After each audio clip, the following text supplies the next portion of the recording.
ಸಬ್ಬಸಿಗೆ ಸೊಪ್ಪು ಹಸಿರು ತರಕಾರಿಗಳಲ್ಲಿ ವಿಭಿನ್ನವಾಗಿದೆ. ಇದು ಕೆಲವರಿಗೆ ಪರಿಚಿತವಾದ ಸೊಪ್ಪಾಗಿದೆ. ಸಬ್ಬಸಿಗೆ ಸೊಪ್ಪಿನ ಪ್ರತಿ ಭಾಗವು ಪರಿಮಳದಿಂದ ಕೂಡಿರುತ್ತದೆ. ಆದ್ದರಿಂದ ಇದು ಕೆಲವರಿಗೆ ಇಷ್ಟವಾಗುವುದಿಲ್ಲ.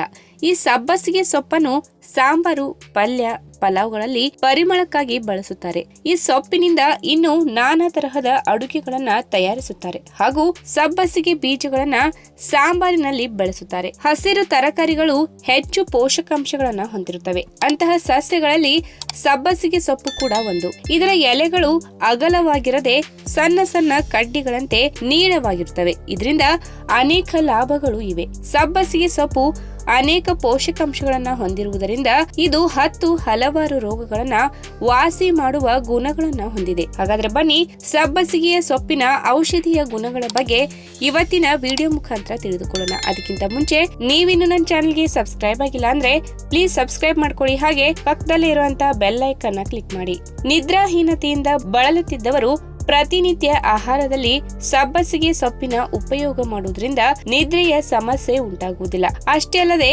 ಮಧುಮೇಹ ರೋಗಿಗಳು ಸಬ್ಬಸಿಗೆ ಸೊಪ್ಪನ್ನ ಬಳಸುವುದರಿಂದ ಇದು ರಕ್ತದಲ್ಲಿ ಸಕ್ಕರೆಯ ಪ್ರಮಾಣವನ್ನು ನಿಯಂತ್ರಣದಲ್ಲಿಡಲು ಸಹಕಾರಿಯಾಗಿದೆ ಹಾಗೂ ಇನ್ಸುಲಿನ್ ಅನ್ನ ನಿಯಮಿತವಾಗಿರಿಸುತ್ತದೆ. ಇನ್ನು ಸಬ್ಬಸಿಗೆ ಸೊಪ್ಪನ್ನು ದಿನವೂ ಆಹಾರದ ರೂಪದಲ್ಲಿ ಸೇವಿಸುವುದರಿಂದ ಅನಿಯಮಿತವಾದ ಋತುಚಕ್ರ ನಿಯಮಿತವಾಗುತ್ತದೆ. ಅಷ್ಟೇ ಅಲ್ಲದೆ ಗಾಯಗಳಾದಾಗ ಸಬ್ಬಸಿಗೆ ಸೊಪ್ಪಿನ ರಸ ತೆಗೆದು ಹಚ್ಚುವುದರಿಂದ ಗಾಯದಿಂದ ಬರುವ ರಕ್ತ ನಿಲ್ಲುತ್ತದೆ ಹಾಗೂ ಗಾಯವು ಬೇಗನೆ ವಾಸಿಯಾಗುತ್ತದೆ. ಇದರೊಂದಿಗೆ ಕೆಲವರಿಗೆ ಪದೇ ಪದೇ ಬಿಕ್ಕಳಿಕೆ ಬರುತ್ತದೆ. ಈ ಸಮಸ್ಯೆಯನ್ನ ಹೋಗಲಾಡಿಸಲು ನಮ್ಮ ದಿನನಿತ್ಯದ ಆಹಾರದಲ್ಲಿ ಸಬ್ಬಸಿಗೆ ಸೊಪ್ಪಿನ ಬಳಕೆಯನ್ನ ಹೆಚ್ಚಿಸಿದಲ್ಲಿ ಬಿಕ್ಕಳಿಕೆಯನ್ನ ನಿಯಂತ್ರಿಸಬಹುದು. ಇನ್ನು ಸಬ್ಬಸಿಗೆ ಸೊಪ್ಪನ್ನು ನಾವು ನಮ್ಮ ಆಹಾರ ಪದಾರ್ಥದಲ್ಲಿ ಅಳವಡಿಸಿಕೊಳ್ಳುವುದರಿಂದ ಅದರಲ್ಲಿರುವಂತಹ ಕ್ಯಾಲ್ಸಿಯಂ ಅಂಶವು ಮೂಳೆಗಳನ್ನ ಬಲಪಡಿಸುವ ಕಾರ್ಯ ನಿರ್ವಹಿಸುತ್ತದೆ. ಅಷ್ಟೇ ಅಲ್ಲದೆ ಈ ಸೊಪ್ಪಿನಲ್ಲಿ ಫ್ಲಾವನಾಯ್ಡ್ಸ್ ಹಾಗೂ ವಿಟಮಿನ್ ಬಿ ಕಾಂಪ್ಲೆಕ್ಸ್ ಪೋಷಕಾಂಶಗಳು ಇದ್ದು ಇದು ದೇಹದಲ್ಲಿ ಎಂಜೈಮ್ಗಳು ಹಾಗೂ ಹಾರ್ಮೋನ್ಗಳ ಉತ್ಪತ್ತಿಯನ್ನ ಮಾಡುತ್ತದೆ. ಇದರಿಂದ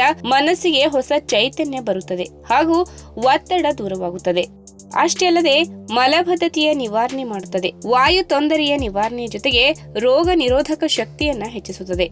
ಆರ್ಥರೈಟಿಸ್ ಸಮಸ್ಯೆಯನ್ನ ನಿಯಂತ್ರಿಸುವುದರ ಜೊತೆಗೆ ಶ್ವಾಸಕೋಶಕ್ಕೆ ಸಂಬಂಧಿಸಿದ ತೊಂದರೆಗಳನ್ನ ಹತೋಟಿಗೆ ತರುತ್ತದೆ. ಇನ್ನು ಹೆರಿಗೆಯ ನಂತರ ಕೆಲವು ಮಹಿಳೆಯರಿಗೆ ಎದೆ ಹಾಲಿನ ಪ್ರಮಾಣ ಕಡಿಮೆ ಇರುತ್ತದೆ. ಅಂತವರಿಗೆ ಸಬ್ಬಸಿಗೆ ಸೊಪ್ಪನ್ನ ನೀಡುವುದರಿಂದ ಅದರಲ್ಲಿರುವ ಕಬ್ಬಿನ ಅಂಶವು ಎದೆ ಹಾಲನ್ನ ಹೆಚ್ಚಿಸಲು ಸಹಕಾರಿಯಾಗುತ್ತದೆ ಹಾಗೂ ಆರೋಗ್ಯಕ್ಕೂ ತುಂಬಾ ಒಳ್ಳೆಯದು. ಈ ವಿಡಿಯೋ ನಿಮಗೆ ಇಷ್ಟವಾದಲ್ಲಿ ತಪ್ಪದೆ ಲೈಕ್ ಮಾಡಿ, ಶೇರ್ ಮಾಡಿ, ಹಾಗೆ ನಿಮ್ಮ ಅನಿಸಿಕೆನ ಕಮೆಂಟ್ ಮೂಲಕ ತಿಳಿಸಿ.